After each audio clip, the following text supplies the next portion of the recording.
31 तारखेला सर्व नांदेड पोलीस जिल्हा पोलीस दल हे सज्ज आहे। 31 तारखेला विनाकारण हुल्लडबाजी करू नये हा नवीन वर्षाचा स्वागताचा दिवस असतो। या दिवशी प्रत्येकानं तो उत्साहाने साजरा करणं अपेक्षित आहे।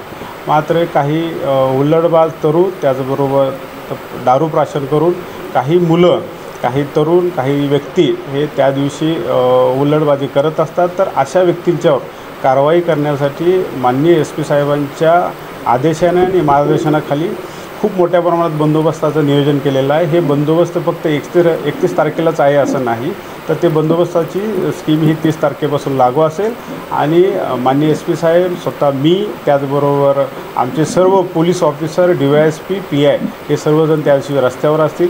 अशा पद्धतीचं वर्तन करणाऱ्या व्यक्तींच्यावर योग्य तो कायदेशीर बडगा, त्याचबरोबर ट्रिपल सीट फिरणाऱ्या व्यक्तींच्यावर विशेषतः लक्ष असेल।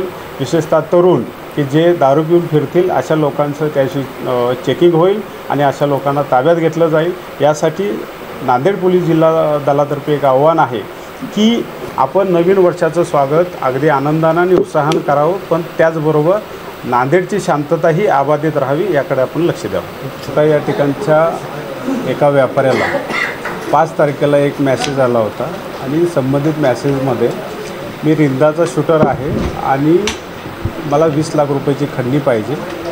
जर खंडणी दिली नाही तर तुझे वडील कुठं राहतात, तुझी मुलं कोणत्या स्कूलमध्ये जातात आणि तू कोणत्या वेळेला घराच्या बाहेर पडतो, अशा पद्धतीचं धमकीवजा। जर पैसे दिले नाही तर तुझ्या घरच्यांना धोका आहे आणि ते पैसे मी सांगेल त्या वेळेत देणं गरजेचं आहे, अशा पद्धतीचे धमकीवजा मेसेज सुरू होते आणि हे मेसेज वारंवार चालू होते। या मेसेजच्या अनुषंगाने त्यानंतर 23 तारखेला संध्याकाळी 5 तारखेला पहिला मेसेज आला, त्याच्यावर पोलिसांनी खूप मोठ्या प्रमाणात काम केलं।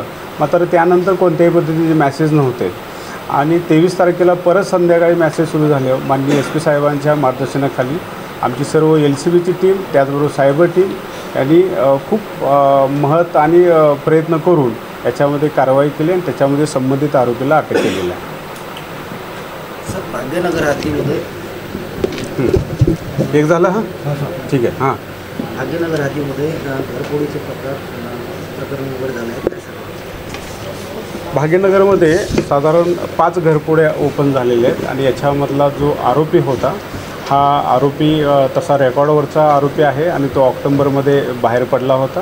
या आरोपीवर पूर्वीचेही गुन्हे आहेत आणि संबंधित जो आरोपी आहे त्याला पोलिसांनी खऱ्या अर्थानं निष्पन्न करून CCTV त्याचबरोबर इतर गोपनीय माहितीच्या आधारे निष्पन्न करून याच्यामध्ये साधारण 17 तोळे हे निष्पन्न करण्यात आलेले आहेत, ताब्यात घेण्यात आलेले आणि याच्यामध्ये अजून आरोपी वाढण्याची शक्यता आहे। कंधार येथे एका महिलेचा दगड टाकून खून करण्यात आला आहे। संबंधित जो कंधारमध्ये जो मर्डर दाखल झाला होता त्या ठिकाणी माननीय SP साहेब, आम्ही स्वतः, आमचे LCBची टीम, त्याचबरोबर स्थानिक पोलीस स्टेशनचे अधिकारी आणि त्याचबरोबर DYSP अश्विनी जगताप यांनी तात्काळ व्हिजिट केली आणि त्या मर्डरमध्ये असणाऱ्या ज्या काही गोष्टी होत्या त्या जाग्यावर आमच्या निष्पन्न झाल्या आणि त्याच्या आधारे आम्ही आरोपीला ताब्यात घेतलेला आहे। संबंधित आरोपी हा त्याचा नातेवाईकच आहे, मात्र हे ठिकाण अशा ठिकाणी होतं की गावापासून जवळजवळ 4 ते 5 किलोमीटर अंतरावर आणि निर्जन असं स्थळ होतं।